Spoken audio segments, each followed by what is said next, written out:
Yo, Hey, can you Chino, hear how me? you doing? Yeah, Good, how are you? Sorry I'm late, man. I heard you were out on your bike. I was, yeah, I had to hurry up and get home. My daughter has school right now, so she's using like the up all the bandwidth at the house through her Zoom school. So I went to a cafe. I just rode to a cafe so I could do some other interviews online, and then she has a break between 11:30 and 1. So now I'm safe, That's ready to cool, go. man. I appreciate you making time. I feel like this is a different environment than I've seen you in on the interviews that I've seen lately. This room looks really cool. Like, is this a room where you make music? Yeah, it's my little studio space at the house. It's just uh, a room sort of downstairs. So it's not completely like studio like soundproof or anything like that. I can hear like footsteps upstairs. My dog's running around. It's not really So it's a place where I can kind of do some semi professional stuff, but it's basically just like makeshift spot for me to to do that kind of stuff. That's cool. Well, I really appreciate you. First of all, busting ass on your bike to come and see me and to make this time for me. I am super excited to talk about Ohms. Man, what a tremendous, really the whole build up to the release or the announcement of this album, the teases, the album art being revealed, and then the video. Of course, it all really elevates the song and comes together. I would love to hear you talk about that. Well, those things in particular, the album artwork and the video and sort of what it's been like introducing Ohms. It's been cool, man. It's been the one thing that sort of kept, I've been able to kind of bury my head in all this stuff since, all this, obviously this, everybody's kind of been on lockdown. So it's been the one thing that's kind of like, kept me occupied, I guess, last, 6 months, whatever. But, and then it also bought us a little bit more time to kind of like, cause I think originally we were supposed to release in, late July. So we're a couple months, behind on that, but it actually I think worked out for the best because usually when we're in this stage of like all doing all the kind of final touches on the release, as far as like the video, the editing of the video, the final cut, the artwork, everything that kind of comes along. Usually we're like in the middle of a tour, we're starting a tour and we're out there, so it's like two sides of the brain trying to like whatever. And since we're not obviously out there touring, I was able to spend a little bit more time like focusing on a lot of these little details and so far, like, yeah, the rollout has been sort of, it's been awesome. And pretty happy with the way things are working, so coming out so far. So what are those things that you've gotten the opportunity to pay attention to that ordinarily you wouldn't have? Those Well, details, like like I think like the video itself, like really going in and like having a time coded version of it sitting there and like scene by scene, like going and sort of like, working on the editing of that. We have another video coming out next week. And yeah, pretty much like a week. So doing the same thing on that. And then, yeah, like even before that, the album titles, like usually it's weird because, the song titles, we don't, we always like we write songs, we usually start with like working titles, like, and they pretty much last all the way throughout the mixing process. And then before we master the record, it's like, okay, I gotta like have real song titles for these. And it it kind of works that way, I think, for especially for me, because I use my lyrics are always like the music is always first, and then the sort of like the melodies, my cadence, how I'm gonna sing on it, and then the work, and then the lyrics come, and they're pretty much inspired by the music. And then after that's done, then I have to sort of step back from it and say, okay, well, to title them all. So it's kind of like a process, going through steps of figuring it out. And so just doing that, like choosing the artwork, all the liner notes, all that kind of stuff, whatever. Usually that's always like in a panic at the end, like, oh, we got to get this finished. But we were able to kind of like really sort of take our time, and I think that it, definitely the attention to detail, I think is a little bit more present, I think, with this release. is it a collaborative effort with between like the Yeah, entire band is coming together with the song Yeah. titles, the video, all of that? Yeah, I mean, pretty much it, I feel like we're at our best when everybody's very engaged in making decisions, whether it be from the songwriting, especially, but, and in all the facets of what it is that we do. I mean, I think the strongest points of Deftones is the collective effort, what everybody brings to the table. So I think that's when we're at our best, is when everybody's kind of engaged in that way. I have a question about, I have a lot of questions, but I have a question about the songwriting in particular. At what point do you guys decide on the sound? Like, how does that happen? Because every Deftones album has a unique quality. And this, if Ohms, the title track, is any indication, like this sonically has a totally different feel and vibrance. How does that, how do you guys come together and decide, oh, that's it, that's what we're going to do? It's weird because it never actually happens that way. We've rarely ever sat down and sort of discussed like what it is that we're trying to aim for. It's more or less, I mean, I feel like it's always best as well as when it happens sort of organic, get together. Someone starts making some noise, whether it be through a beat or a guitar riff or, whatever. Sometimes Frank will just make a sound or, whatever. And someone will start playing off, and then the next person joins in. And like, before you know it, like, we've constructed something without like knowing what it is that we were aiming for. And sometimes it doesn't work too. Sometimes like we'll working on something, and then like, we'll get a few hours like down the road on it and just be like, and just like kind of put it to the side and start working on something else.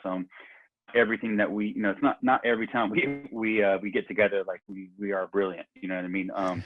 There's trial and error. There's an error, of course, but really I feel like the best part of best is when everybody's like, oh, someone has something. You're like, oh, I like that. Let me try this, and then it just builds like that. And the songs that usually are the best songs, I feel like the ones that it's like us communicating through our instruments, as opposed to like us sitting around talking about like how many times we're going to play this riff, or how many, like, usually it just happens. Like, we know each other so well. We've been playing together for so long, and we've been friends since we were like little kids pretty much. So we kind of know each other, like kind of where someone's going to go with things at times, whatever. So it's almost like this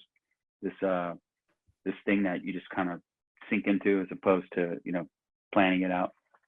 What was it though about Ohms in particular that made you decide to release that song first? That's always a tough decision to make, because I mean, it's hard to pick one song that's pretty much going to be people's sort of their first impression of what it is that's come. I mean, I feel like this record is I don't want to say all over the place, but it definitely is not just that song. That song is one piece of what this record is. But at the same time, I felt like it had a lot of the elements that Deftones are sort of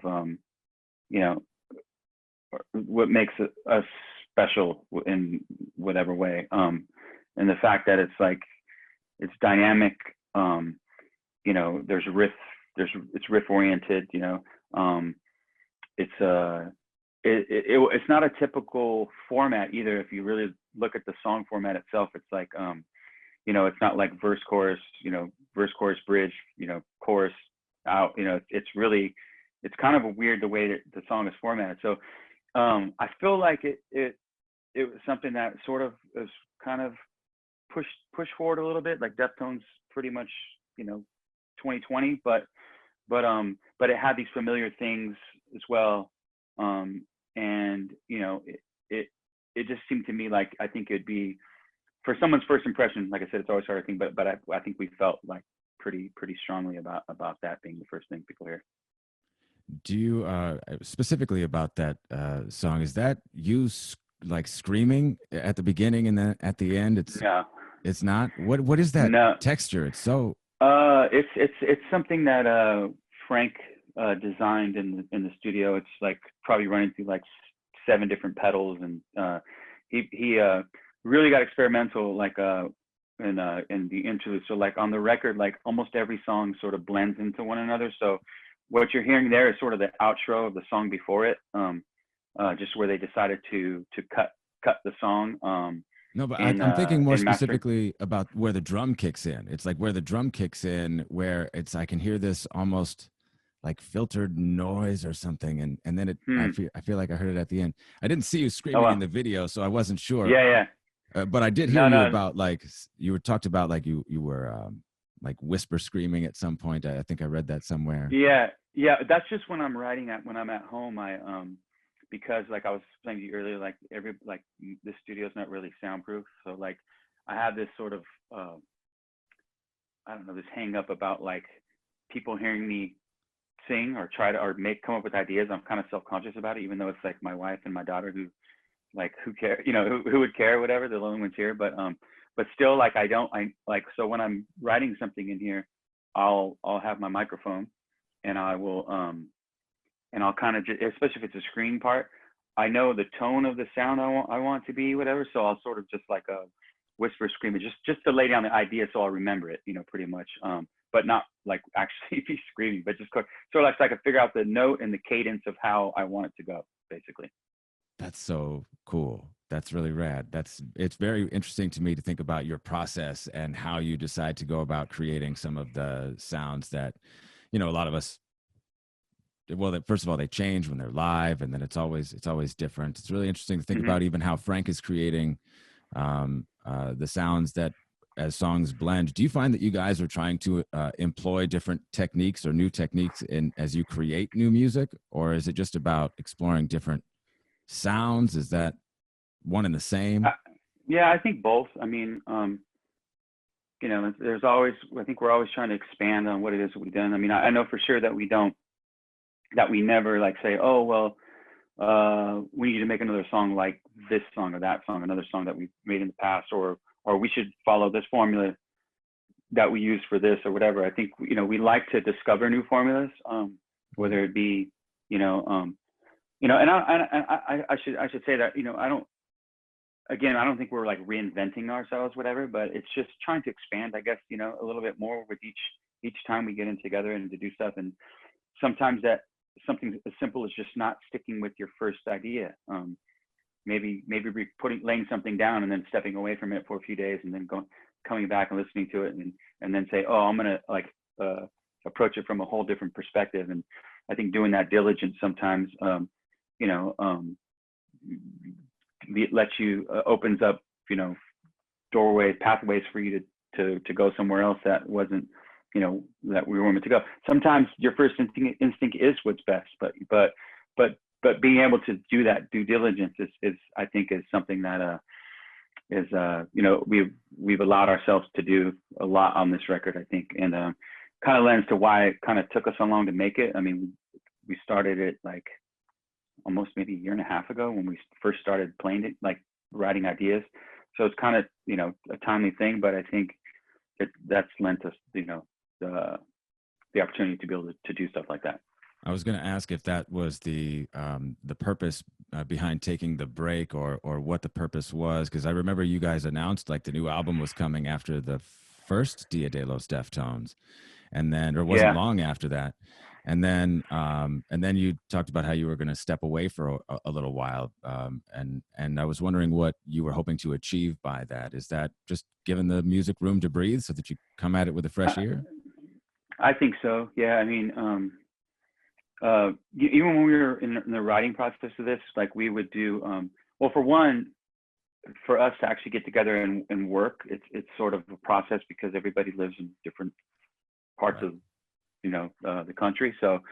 So we have to kind of plan it out. But what we do is we'd all meet up, whether it be in Sacramento. We still have a studio there. We've had since the mid '90s. Um, and so we set up shop there, and then we have a place like a lockout in North Hollywood that we've been using for a lot of years now too. So we'd all either meet up in Sacramento or meet up in LA and spend like a week and just like everybody just flush out, like get together and just lock ourselves in a room and just make a bunch of noise and then record it, like record what we were doing, and then and then everybody go home, and then sort of like be able to sort of like step back from it, and then, you know, obviously gravitate back towards when we meet up again. We did that like probably we meet up every month over a year for like a week, sometimes 2 weeks, and this way we can sort of maintain our normal home lives as well. But you know, like to take off to work, and then when we were there, like literally worked like a normal job. Like we go in, well, not a normal job, but we'd go in around like noon at least every day, and then work till like 6 in the evening. So like a 6-hour like block where we were just locked ourselves in a room. You know what I mean? And or you know, I think we were being, you know, that was the best way to be productive. And then, like I said, stepping away for a few weeks and then coming back, and then the stuff that we felt strongly about, we would gravitate towards that, obviously, as a collective, you know, like mind. Are there any moments from the making of this album that you think you will remember in particular? Anything that you think you'll look back on and really key into when you think about the making of this album? I mean, there's a lot of it, you know, because the fact that it was done over, you know, a period of time. There's so many little, you know, kind of little moments to look back for. I mean, from the time that we first got together, you know, it was just when we first got together, it was just Stefan, Abe, and myself. The very first thing that we did when we wanted to write this record, and that was kind of like just an experiment to sort of get like back to basics, I guess, where, you know, us three we started the group, you know, in the late 80s, and we were in high school at the time, and I like we went down and to that place in North Hollywood I was telling you about, and I didn't even bring guitar. I just brought I just set up a microphone. Steph had his guitar cabinet, and Abe set up his drums, and like us three just like in a little triangle, and we just started like, I wanted to see like just basic, like I wanted to like experiment just like basic, just us three, like, you know, like us in a room, like we were in Stefan's garage, you know, when we were kids, and like what would happen, you know what I mean, without all the, I mean, obviously, you know, we wanted, it's not that we didn't want Frank and Sergio involved, but I wanted just like the core of like, just like see what, you know, would happen, especially since our last record was a little disjointed because of Stefan's, his, you know, he wasn't as involved, I think, in the initial like foundation of the songwriting. Yeah. So to have like, I really wanted to make sure that was something that was like, you know, present, and so I think that was like, you know, and more than anything, it was just like bonding thing. It was like really rad for us three to just be in a room and talk shit and just play, you know, just make noise, and so that was like a really cool time. And then, you know, obviously, it being in the studio tracking this stuff is always fun. I mean, we recorded it, the music at Jim Henson Studios in Hollywood, and just a lot of great moments of, you know, like a couple, I want to say maybe 3 of the songs that made the record were actually written in the studio. So like very like last minute kind of things, which those always seem to be some of my favorite parts, because it's like those things when they happen organically like that. So it's like lightning in a bottle, so to speak. Yeah, for sure. That's really awesome. That's does that happen a lot where you guys are creating songs in an instant like that? It doesn't happen all the time, but I would say almost with every record that we've done, we usually always end up writing like a couple things in the studio, and I think it's a special part, I think, usually about all our records. I mean, like I can think of like even Around the Fur, the song that starts off the record, My Own Summer, like that song, like we went in the studio, we didn't even have that song. And it was one of the last things we recorded. Like it just like, you know, it just happened. Like Stefan, I was downstairs in the basement and I hear Stefan playing this riff, like na na na na na na. I ran upstairs. I was like, "What is that?" He's like, "Oh, I'm just making it up." And he's whatever. And literally, Chi was right there with his bass, or do do do do do do do do, start playing the bass line. Like literally song came together like in 45 minutes, like whatever, and had like, you know, like imagine that album without that song on it. You know, it's kind of crazy. No, I refuse to. I refuse to imagine that. Is this like the best time in your band's career? It seems like you guys have everything modulating. Like you've got this new album coming out. You've got Mm-hmm. the reissue that you're doing with White Pony to celebrate something that you did 20 years ago. You've got Mm-hmm. the beer. There's so many things that you guys are. All your merch is awesome. Like hands down, the best band T-shirts. Period. Like, is there something that you have figured out? What's going so well for you guys? You know, that's a hard question. I mean, some luck, obviously, I would think, but I don't know, man. I don't know if there's any sort of like secret, you know, or ingredient to why we've been so blessed to like be in this predicament in this time, you know, in this year especially. Um,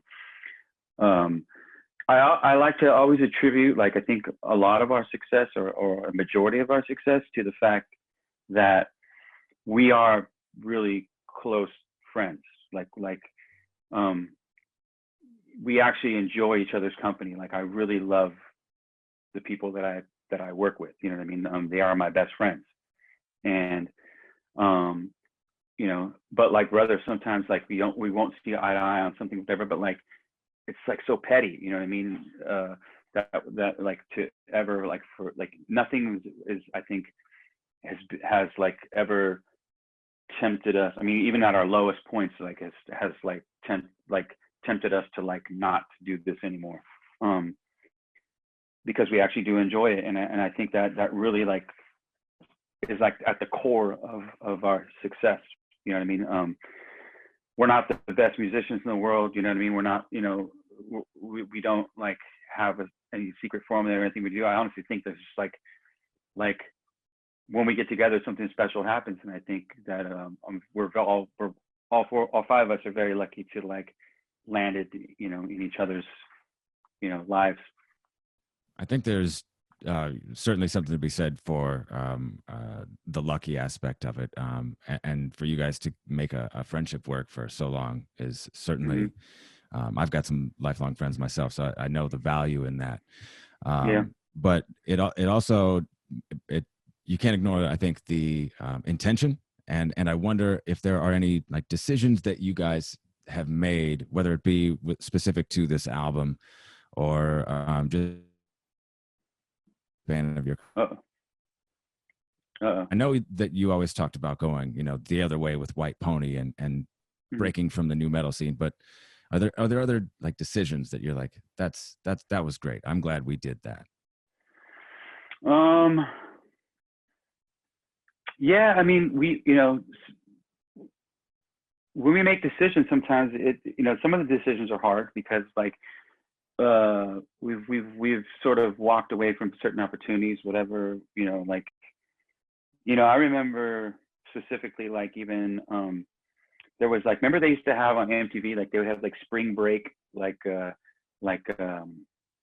like where they would like be like in like Lake Havasu, or not Lake Havasu, they'd be like somewhere in Florida or something, whatever, and they would like they'd have a band play like in front of the swimming pool kind of thing, like whatever, blah, blah. And I remember Yeah. like getting asked to do that, and I remember at the time like thinking that it was kind of hokey and like not wanting to do it, and like and they were just like, oh, what, you know, how, you know, like the the label and like other like our management were just like, oh, like what is wrong with you? Like, why wouldn't you do this? You know how many people watch this, whatever.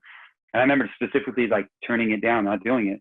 And I just felt weird about it. I thought it was just weird to be playing like in front of like a frat kind of thing. Like it just didn't seem right.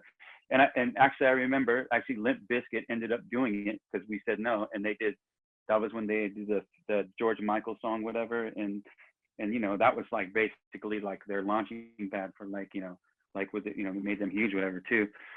Um, so like, but it's like making a decision like that. It's like I, you know, I didn't, you know, I was being told like no, you know what I mean? There's a lot of decisions like that, whatever, and not always right. I mean, I might have turned some things down that would have been beneficial to us in the right way, but with something like that, like I kind of in retrospect now, at least I'm like I'm still sort of glad we didn't do it. You know what I mean? Like right now, that video would exist of us on there, probably looking like fools. You know what I mean? And don't trip. There's probably still videos of us looking like fools and doing a lot of other things, but you know, just like little things like that. I mean, we've had to make a lot of decisions like that over our career, and I guess just trying to do the right thing. You know what I mean? Do you ever watch those videos, by the way? Do you ever watch videos of yourself perform? Because there's hundreds and thousands I on the can't. internet, right? Like there's a ton. I cannot watch them. I can't. No, Whatever. not even like game film, like to I can't. study what you're doing. I should. I mean, it probably would be beneficial, but yeah, because I'll sit there and critique the shit out of whatever, and then I'll just like all the wind in my sails will just be gone. Like I'll seriously get burned on myself because there's some years that we weren't at our best, especially live. It's like and it's hard to watch some of that stuff. Some of it is also really, really amazing to watch. It's become like my favorite thing to do over the course of the pandemic is pour a glass of Henny and ginger ale and sit down in front of YouTube and watch some Deftones. It's dope. Awesome. I guess Henny and ginger ale. I never thought of that. Bro, for real, it never fails. Henny and ginger ale. That's a Mayor Hawthorne song. You should, Henny and ginger ale. Get with it. That's where it's at. You can pour the Henny strong in a Henny and ginger ale too. What do they call it? Just is there a name? Henny and ginger ale. Yeah, and I would recommend either Seagram's or Canada Dry. Don't go with like the Schweppies or whatever. That's trash. Don't do it. Yeah. I will try. I could spend a ton of time asking you more questions, but I'm going to let you go because you've got plenty of other things to do. Your daughter's got to get to school. Thank you for making artful music that slaps for tons and tons of years. I really appreciate it. Right on, man. Thank you so much. I appreciate it too. No doubt. Yeah, man. Have a great day.